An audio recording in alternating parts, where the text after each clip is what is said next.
As you all know, SBI Funds Management Limited का IPO open हो चुका है 14 जुलाई।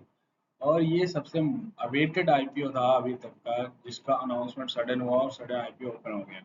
तो यहाँ पे ये IPO की मेन खासियत है कि इंडिया की सबसे बड़ी फंड मैनेजमेंट कंपनी है, जो कि गवर्नमेंट कंपनी है, एसबीआई के साथ मिल के काम कर रही है। उसके साथ साथ यहाँ पे सबसे बड़ी बात ये है कि इसका आईपीओ भी बड़ा है। आईपीओ साइज काफी बड़ा है। चलिए बात करते हैं इस कंपनी के बारे में, और साथ ही साथ आईपीओ साइज, आईपीओ की डिटेल्स के बारे में, और क्या रहे फर्स्ट डे सब्सक्रिप्शन और ग्रे मार्केट प्रीमियम, मार्केट में डिमांड कैसी है। तो इस कंपनी के बारे में बात करें तो स्टैब्लिश हुई थी 1992 में, और लार्जेस्ट एसेट मैनेजमेंट कंपनी है एएमसी इन इंडिया। कंपनी जो मैनेज करती है वो सबसे मेन वेल नोन है एसबीआई म्यूचुअल फंड, जिसके में हम जैसे इन्वेस्ट करते हैं म्यूचुअल फंड में, उसमें एक एसबीआई म्यूचुअल फंड भी है जिसमें जो इस कंपनी के द्वारा मैनेज किया जाता है। और ये एक जॉइंट वेंचर है स्टेट बैंक ऑफ इंडिया और एमयूडी के थ्रू।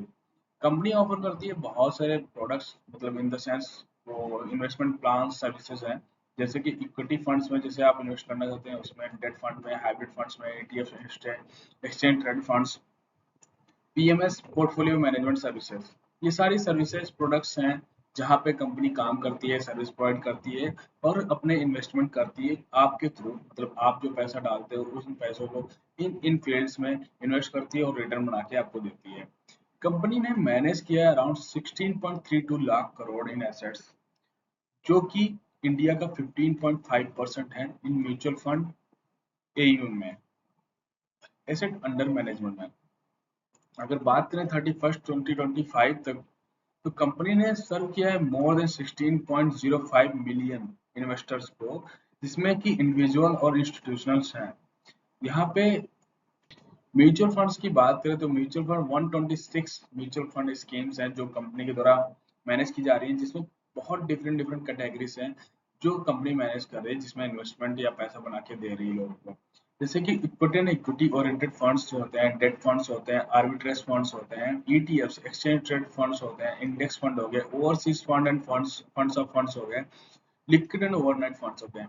कंपनी का जो इंटरनेशनल बिजनेसेस भी है, जिसमें कंपनी 232 लाख मिलियन यहाँ पे हैंडल कर रही है जापान, ऑस्ट्रेलिया, कोरिया में। तो ये रहा कंपनी का ओवरऑल, कंपनी का बिजनेस बहुत वास्ट है। यहाँ पे कंपनी का मेन बिजनेस क्या है कि इन्वेस्टमेंट करके, आपके पैसे इन्वेस्टमेंट करके उससे रिटर्न बना के दे रही है, जिसमें ये सबसे बड़ी कंपनी है जो इतना फंड मैनेज करती है ओवरऑल इंडिया में। तो कंपनी ओवरऑल है कैसी, प्रॉफिट कितना बना रही है, फंडामेंटल्स कैसे हैं उसकी बात करते हैं। मतलब कंपनी का एक एनालिसिस करते हैं, कंपनी ने पिछले कई सालों में कितना प्रॉफिट बना के दिया, क्या है इसकी इनकम, कितना मतलब नेटवर्थ है, ये सब चलो बात करते हैं यहाँ पे। तो कंपनी ने यहाँ पे लास्ट 3 इयर्स का दिया है, 2024, 2025, 2026 का। एसेट्स की बात करें तो कंपनी के पास 7106 करोड़ से पहुंच चुके हैं एसेट्स। लास्ट ईयर देखा तो 80, मतलब 2025 में देखा जाए तो 8771 करोड़ और 6420 करोड़। यहाँ पे थोड़ा सा डाउनग्रेड हुआ है, मतलब सॉरी, डाउन हुआ है एसेट्स। टोटल इनकम की बात करें तो टोटल इनकम यहाँ पे 3426 करोड़ से पहुंच के 4976 करोड़। यहाँ पे पैट की बात करें, प्रॉफिट आफ्टर टैक्स की, 2072 करोड़ 2024 में थी, जो कि पहुंच गई 3067 करोड़। ओवरऑल 50% का यहाँ पे ग्रोथ देखने को मिल रहा है लास्ट 3 इयर्स में। एबिटा 2718 करोड़ था, जो कि 4058 करोड़ पहुंच चुका है। नेटवर्थ की बात करें तो 6747 करोड़ से पहुंच चुकी है यहाँ पे। लास्ट ईयर जो था नेटवर्थ, मतलब कि वो काफी बड़ी थी, अगर इन कंपैरिजन देखा जाए इस वर्ष जो हुआ है वो कम हो गया है। 8297 करोड़ 2025 में था, अभी ये 5963 करोड़ इसका नेटवर्थ पहुंच चुका है। तो ओवरऑल देखा जाए तो 2024 से नेटवर्थ और एसेट्स डाउन हुए हैं, वहीं पे इनकम और प्रॉफिट में अच्छा खासा जंप देखने को मिला है। रिजर्व्स एंड सरप्लस की बात करें, 182 करोड़ से रिजर्व्स एंड सरप्लस पहुंच चुके हैं 326 crore. Overall fundamentally strong company है, कभी भी ये सब चीजें कवर कर सकती है, बिकॉज कंपनी के जो मेन है income and profit after tax वो काफी ज्यादा अच्छे चल रहे हैं और बढ़िया जंप देखने को मिल रहा है।